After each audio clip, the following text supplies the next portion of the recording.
Item ಯಾವುದೇ ಇರಲಿ try ಮಾಡಿ ಆಚಿ ಚಿಕನ್ ಮಸಾಲಾ. ಅವ್ರಿಗೆ ಬಲ ಜಾಸ್ತಿ ಇದೆ.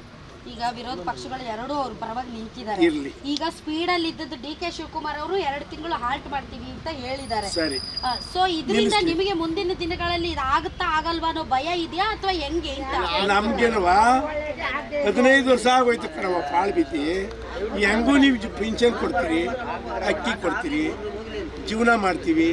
ಡಿ ಕೆ ಎದುರು ಕುಂತ್ಕೊಂಡು ನೋಡವ, ನಾನು ನೀನು ಮಾತಾಡಿದ್ದೀವಿ ಅವ್ರ ಗೆಸ್ಟ್ ಹೌಸ್ನಲ್ಲಿ. ಒಬ್ರಿಗೆ ಅನ್ಯಾಯ ಮಾಡಿದ್ರೆ ನೀನು ಉದ್ಧಾರ ಆಗಲ್ಲಪ್ಪ. ನೀನು ರೈತನ ಮಗ ನೋಡಿ, ಕೈ ಮುಗಿದು ಕೇಳ್ಕೊಂಡೆ, ನೀನು ರೈತನ ಮಗ, ನೀನು ಒಬ್ರಿಗೆ ಅನ್ಯಾಯ ಮಾಡಬೇಡ. ನಿಮ್ಮಪ್ಪ ಇದ್ದದ್ದು ಬರ್ತಂದಲ್ಲೇ ರೈತನ ಉದ್ಧಾರ ಮಾಡಿದ್ರೆ ನೀನು ಉದ್ಧಾರ ಆಯ್ತಿ. ಇಲ್ಲ ಗೌಡ್ರೆ, ನಾನು ಉದ್ಧಾರ ಮಾಡ್ತೀನಿ ಅಂತ ಬಿಟ್ಬಿಡಿ ನಮ್ಮನ್ನ. ಕೇಳಿ ನಾನು ಕೇಳಿದೆ ಕಣವ, ಬಿಟ್ಬಿಡಿ ನಮ್ಮನ್ನ, ರದ್ದು ಅಂತ ತೆಗೆದ್ಬಿಟ್ಟು ಬಿಟ್ಕೊಟ್ಬಿಡಿ ಅಂತ ಕೇಳಿದೆ. ಬಿಡಕ್ಕೆ ಬರಲ್ಲ ಗೌಡ್ರೆ, ಕಾರಣ ಬಿಡಕ್ಕಾಗಲ್ಲ. ನಾವು ನಮ್ಮನ್ನು ಬೇಜಾರಿಸ್ಕೋಬೇಡಿ, ಬಿಡೋಕ್ಕಾಗೋದಿಲ್ಲ. ಹಂಗಿದ್ಮೇಲೆ ನಂಗೆ ರೇಟು 3 ಕೋಟಿ ಮ್ಯಾಲೆ ಕೊಡಿ ಅಂತ ಕೇಳಿದೆ.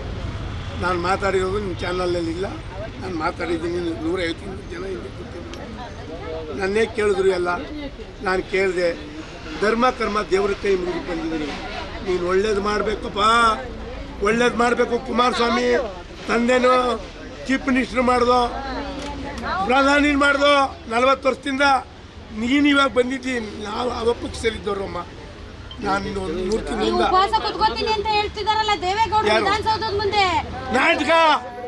ನಾಟಕ ಕಣವ.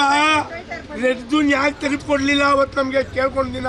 ಅವ್ರ ಮನೆಗೆ ಹೋಗಿ ಕೇಳ್ಕೊಂಡು ನೋಡವ, ಅದೇ ಸರ್ಕಲ್ಲು ಅಡ್ಡ ಹಾಕೊಂಡು ಕೇಳ್ಕೊಂಡು ರೆಡ್ ಜೂನ್ ತೆಗೆದುಕೊಟ್ಬಿಡಿ. ನಮ್ಮ ಆಸ್ತಿ 6 ಕೋಟಿ 5 ಕೋಟಿ ನಮ್ಮ ಮಕ್ಕಳು ಹೊರಗಡೆ ಹೋಗಿ ನೋಡವ, ಇಲ್ಲಿ ಟೊಮೆಟೊ ಫ್ಯಾಕ್ಟ್ರಿ. ದೇವೇಗೌಡರು ಉಪವಾಸ ಕುತ್ಕೋತೀನಿ ಅಂದ್ಮೇಲೆ ಡಿ ಕೆ ಶಿವಕುಮಾರ್ ಅವರು ಸ್ವಲ್ಪ ಮೆತ್ತಗಾಗಿರೋದು ನಾಟಕ. ನಮ್ಮ ಅಲ್ಲ ತಾಕೊಂಡಿದ್ದಾರೆ. ಇವತ್ತು ರೆಡ್ ಜೂನ್ ತೆಗೆದ್ಬಿಟ್ಟು ಬೂಟ್ ಹೊಂಟೋಗ್ಲಿ, ನಮ್ಗೆ ಬೇಡ. ಆ ವಯಸ್ಸಿನಲ್ಲಿ ನಾನು ಮಾತಾಡ್ಬೇಕಿನ್ನ ಸ್ವಲ್ಪ ಕೊಡಬ. ಇನ್ನೊಂದು 2 ಮಾತು ಮಗಳೇ, 2 ಮಾತು ಹೇಳಿದೆ.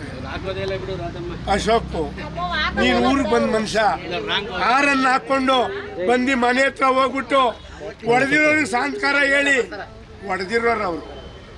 ನಿಮ್ಮ ಅಧಿಕಾರಿಗಳು ಹೊಡೆಸ್ಕೊಂಡಿರೋರು ನೀವು. ನೀನು ಸರ್ಕಾರ ಆಳ್ಲಿಲ್ವಾ? ಅವ್ರು ಆಳ್ಬಾರ್ದ? ಯಾಕವ್ವ ಡಿ ಕೆ ಬಂದ್ಬಿಟ್ಟ ಅಂದ್ರೆ ಅಷ್ಟು ಅವನು ಒಕ್ಕಲ್ಗ ಕಡವ, ನಾನು ಒಕ್ಕಲ್ಗ, ಅವನು ಒಕ್ಕಲ್ಗ. ದೇವೇಗೌಡರು ಒಕ್ಕಲ್ಗರು, ಅಶೋಕನು ಒಕ್ಕಲ್ಗರು. ಸಂತೋಷ ಬೀಳ್ರವ ಎಲ್ಲಕ್ಕೂ.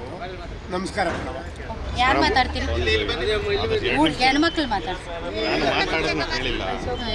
ಮಾತಾಡೋದನ್ನ ನಾನು 2 ನಿಮಿಷ ನಿಮ್ಗೆ ಇಲ್ಲಿ ರಿಯಾಲಿಟಿ ಹೇಳ್ಬಿಡ್ತೀನಿ. ಅದಾದ್ಮೇಲೆ ಕ್ವಶನ್ ನಮ್ಗೆ ಕೇಳಿ ಗೊತ್ತಾಯ್ತು. ನೀವು ಎಷ್ಟೇ ಕೇಳೋದು ಯಾಕೆ ಅನ್ಕೋಲ್ಲ ಅಂತಂದರೆ, ಎಲ್ಲರೂ ಒಟ್ಟಿಗೆ ಚಿಕ್ಕದಿಂದ ನಾವೆಲ್ಲ ಒಟ್ಟಿಗೆ ಬೆಳೆಸ್ಕೊಂಡು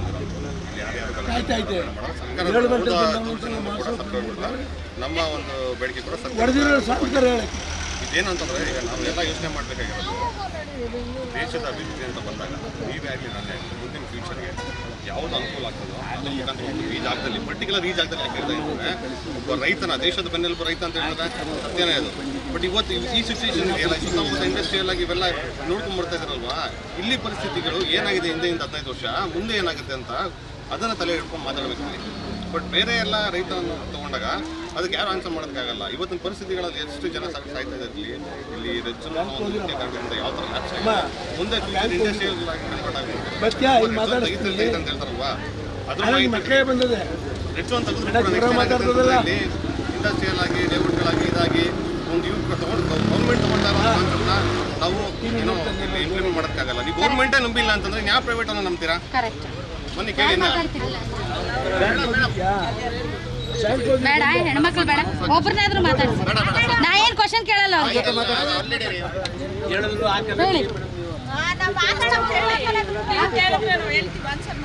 ಎದಕ್ಕೆ ಕೂತಿದ್ದೀರಿ ಮೇಡಮ್? ರಂಗಣ್ಣ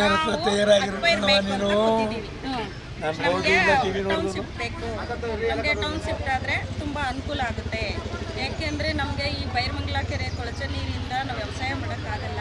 ನಮ್ಮ ಜಮೀನುಗಳೆಲ್ಲ ಪಾಲು ಬಿದ್ದಾವೆ. ಮತ್ತು ಜನಗಳಿಗೆ ಕೂಲಿ ಕರ್ಕೊಂಡ್ರೆ ಆಳುಗಳಿಗೆ ಗಂಡಾಳಿಗೆ 1,000 ರೂಪಾಯಿ, ಹೆಣ್ಣಾಳಿಗೆ 600 ರೂಪಾಯಿ. ವ್ಯವಸಾಯ 1 ಎಕರೆಲಿ ವ್ಯವಸಾಯ ಮಾಡಿ 50,000 ಬಂಡವಾಳ ಹಾಕಿದ್ರು ಬರೀ 20,000 ಲಾಭ ತಗೊಳಕ್ಕಾಗಲ್ಲ. ಅದಕ್ಕೋಸ್ಕರ ನಮ್ಗೆ ಅಕ್ವೈರ್ ಬೇಕು. ಮತ್ತು ಕೊಳಚೆ ನೀರಲ್ಲಿ ನಾವು ಕೆಲಸ ಮಾಡೋಕ್ಕಾಗಲ್ಲ. ದನ ಕರುಗಳು ಮೇಯಿಸೋಕ್ಕೂ ಕಷ್ಟ. ಇದು ಆ ನೀರಲ್ಲಿ ಹಸುಗಳು ಮೇಯ್ದು ಹಾಲು ಕೊಟ್ಟು ಆ ಹಾಲಲ್ಲಿ ಏನು ಫ್ಯಾಟಿನ ಅಂಶ, ಜಿಡ್ಡಿನ ಅಂಶ ಅವೆಲ್ಲ ಕಡಿಮೆ ಆದ್ರೂ ಏನೋ ಬಲ್ಕುರಿ ರೈಟ್ ಒಂದು ನಮಗೆ ಕೊಡ್ತಾ ಇದ್ದಾರೆ, ಒಂದು ನಿರ್ದಿಷ್ಟವಾದ ಒಂದು ಬೆಲೆನ. ಈ ಒಂದು ಸೊಳ್ಳೆ ರಾತ್ರಿ ಹೊತ್ತು ನೈಟು 6 ಗಂಟೆ ಮೇಲೆ ಈ ಸ್ಟ್ರೈಕ್ ಬೇಡ ಅಂತೀವಲ್ಲ, ನಮ್ಮ ಊರುಗಳಲ್ಲಿ ಬಂದು ನೋಡಬೇಕು. 6 ಗಂಟೆ ಮೇಲೆ ನಿಲ್ಲಕ್ಕಾಗಲ್ಲ. ಆ ಹಸುಗಳು ಎಷ್ಟು ಕಷ್ಟಪಡ್ತವೆ. ನಾವು ಜನಗಳು ಈಚೆ ಓಡಾಡಿ ಆ ಹಸುಗಳನ್ನ ಮೇವಾಗಿ ಹುಲ್ಲಾಕಿ ಅವಕ್ಕೆ ಹಿಂಡಿ ಬೂಸ ತಿನ್ನಿಸೋಕೆ ಎಷ್ಟು ಸೊಳ್ಳೆಗಳು, ಆ ಕಾಟಗಳೆಲ್ಲ ನಮಗೆ ಸಾಕಾಗಿದೆ ಜೀವನ. ಮತ್ತು ರೆಡ್ ಝೋನ್ ನಮಗೇನೋ ಸುಖದಲ್ಲಿ ನಾವು ನಮ್ಮ ಕಷ್ಟ ಸುಖಕ್ಕೆ ಮಕ್ಕಳು ಮದುವೆ ಮನೆ ಕಟ್ಟೋಕ್ಕೋ ಏನೋ ಮಾಡಬೇಕು ಅಂತ ಜಮೀನು ಮಾರುವಂಥ ಸಂದರ್ಭಗಳಲ್ಲಿ ಒಂದು ಬೆಲೆ ಇಲ್ಲ. ಅದು ಒಂದು 50,000ಕ್ಕೆ 1 ಲಕ್ಷಕ್ಕೆಲ್ಲ ಮಾರಿದ್ದೀನಿ. ನಾನೇ 1 ಎಕರೆ 50,000ಕ್ಕೆ ಮಾರ್ಕೊಂಡಿದ್ದೀನಿ. ಆ ಸಂದರ್ಭಗಳಿರ್ತವೆ. ನಮ್ಮ SC ST ಜಮೀನು ತಗೊಳ್ಳೋರಿಲ್ಲ, ತಗೊಂಡ್ರೆ ಕೇಸ್ ಹಾಕ್ತಾರೆ ಅಂತ ಯಾರು ತಗೊಳ್ಳಲ್ಲ. ಈಗ ಒಂದು ಅರ್ಧ ಎಕರೆ ಒಂದು 10 ಕುಂಟೆ ಇರೋರಿಗೆ ಏನೋ 10 ಕುಂಟೆಗೆ 50 ಲಕ್ಷ ಬರ್ತದೆ. ಅವ್ರಿಗೆ ತುಂಬ ಅನುಕೂಲ ಆಗಲ್ವಾ? 10 ಕುಂಟೆ ಜಮೀನು ಮಾಡಿಕೊಂಡು ಹಸು ತಗೊಂಡೇ ಎಷ್ಟು ಜೀವನ ಮಾಡೋದು, ಅದು ಕಷ್ಟ ಜೀವನ ಅಲ್ವಾ? ಏನೋ ಅನುಕೂಲದ ಅವರವರ ಜೀವನ ರೂಪಿಸ್ಕೊತಾರೆ. ಮಕ್ಳಿಗೂ ಒಂದು ಅನುಕೂಲ ಆಗುತ್ತೆ. ಬಡವರಿಗೆ ಅವರು ಒಂದು ಸರಿ ಸಮಾನವಾಗಿ 4 ಜನದ ಮಧ್ಯೆ ನಿಂತ್ಕೊಳ್ಳೋ ಅಂಥ ಮನಸ್ಸು ಜನಗಳಾಗ್ತಾರೆ. ಅದನ್ನು ಬಿಟ್ಬಿಟ್ಟು ನಾನು ಜಮೀನೇ 10 ಕುಂಟಲ್ ಮಾಡಿಕೊಂಡು ಹಸು ಸಾಕೊಂಡು ಅದೇ ಜೀವನ ಅವ್ರ ಮಕ್ಳಿಗೂ ಕಲಿಸ್ರಿ ಅಂತ ಅಲ್ಲ. ಒಂದು ಅರ್ಧ ಎಕರೆ 1 ಎಕರೆ ಇರೋರಿಗೆ ತುಂಬ ಅನುಕೂಲ ಆಗುತ್ತೆ. ಅವರೇನೋ ಮಕ್ಳುಗಳ್ನ ಮುಂದುವರಿಸೋಕ್ಕೆ ಅವ್ರ ಬುದ್ಧಿ ಉಪಯೋಗಿಸ್ಕೊಂಡು ಬೆಳವಣಿಗೆ ಮಾಡ್ಕೊತಾರೆ. ಈ ನಮ್ಗೆ ಅಕ್ವೈರ್ ಬೇಕೇ ಬೇಕು. ಅವ್ವ ನನ್ನ ಕೆಲಸ ಬೇಜಾರಿಸ್ಕೊಬೇಡ. ಹುಡುಗ ಏನೋ ಬೇಜಾರಿಸ್ಕೊಬೇಡ. ಅಲ್ಲ ನಿಮ್ಮನ್ನ 30 ವರ್ಷನೇ ನೋಡಿದ್ದೀನಿ ನಾನು.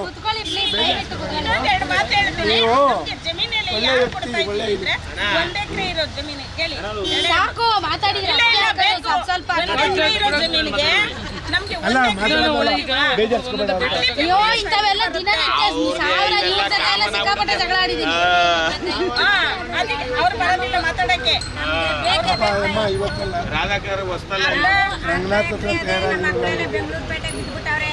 ನಾವು ವಯಸ್ಸಾದವರು ನಾವು ಮಾಡೋಕ್ಕಾಗಲ್ಲ ತಾಯಿ. ನಮ್ಗೆ ಅಕ್ವೈರ್ ಬೇಕೇ ಬೇಕು ತಾಯಿ, ಅಷ್ಟೇ. ಅರ್ಧ ಎಕರೆಯಲ್ಲಿ ನಮ್ಮ ಕೈಲಿ ಗೇಯಕ್ಕಾಗಲ್ಲ. ನಮ್ಮ ಮಕ್ಕಳು ಈಗ ನಮ್ಮ ಮಕ್ಕಳು ಓದಿರ್ಬೇಕು. ಓದ ಸಂಖ್ಯೆ ಕಾಸಿಲ್ಲ. ಮಗಳ ಮದುವೆ ಮಾಡಿದ್ವಿ, ಮಕ್ಕಳ ಮದುವೆ ಮಾಡಿದ್ವಿ. 1 ರೂಪಾಯಿ ಸಾಲ ಮಾಡಿದ್ವಿ. ಸಾಲ ತೀರಿಸ್ಬೇಕು ನಾವು.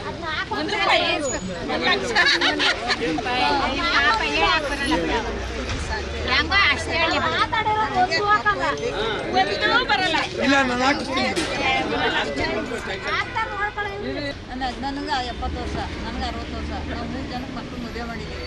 10 ಲಕ್ಷ ಬಡ್ಡಿ ಕಟ್ತೀವಿ. ನಾವು ಈಗ ಜಮೀನು ಮಾರ್ಕೋತೀವಿ. ಕುಮಾರಸ್ವಾಮಿ ಬರಲಿಲ್ಲ, ಅವ್ರು ಬರಲಿಲ್ಲ, ನಾವು ಯಾವ ರೈತರು, ಅವರು ರೈತರು, ನಾವು ರೈತರು, ಪ್ರತಿಯೊಬ್ಬರು ರೈತರು. ಈಗೆಲ್ಲ ಬೆಳ್ಕೊಂಡು ಬಿಟ್ಟವ್ರೇನೆ. ಈಗ ಏನಪ್ಪ ಅಂತಂದರೆ ನಮ್ಮ ಕೈಗೆ ಯಾಕಾಗಲ್ಲ, ತಗೊಳ್ಳೋರು ನಾವು ಕೊಟ್ಕೊತೀವಿ. ಸರಿ, ನಾವು ಯಾರಿಗೆ ಬಂದ್ರೂ ಯಾರಿಗೂ ತೊಂದರೆ ಕೊಡಬೇಕು, ನಾವು ಕೊಡಬೇಕು. ಕುಮಾರಣ್ಣನಿಗೂ ಹಾಕಿದ್ದೀವಿ, ಮಂಜುಗೂ ಹಾಕಿದ್ದೀವಿ, DKಗೂ ಹಾಕಿದ್ದೀವಿ. ನಾವು ಒಬ್ರು ಬಿಟ್ಟು ಒಬ್ರು ಮಾಡಿಲ್ಲ. ಸರಿನಾ? ನಾವೇನು ಮಾಡಬೇಕು ಅಂತಂದ್ರೆ ನಮಗೆ ಕೈಲಿ ಗೈಯಕ್ಕಾಗಲ್ಲ.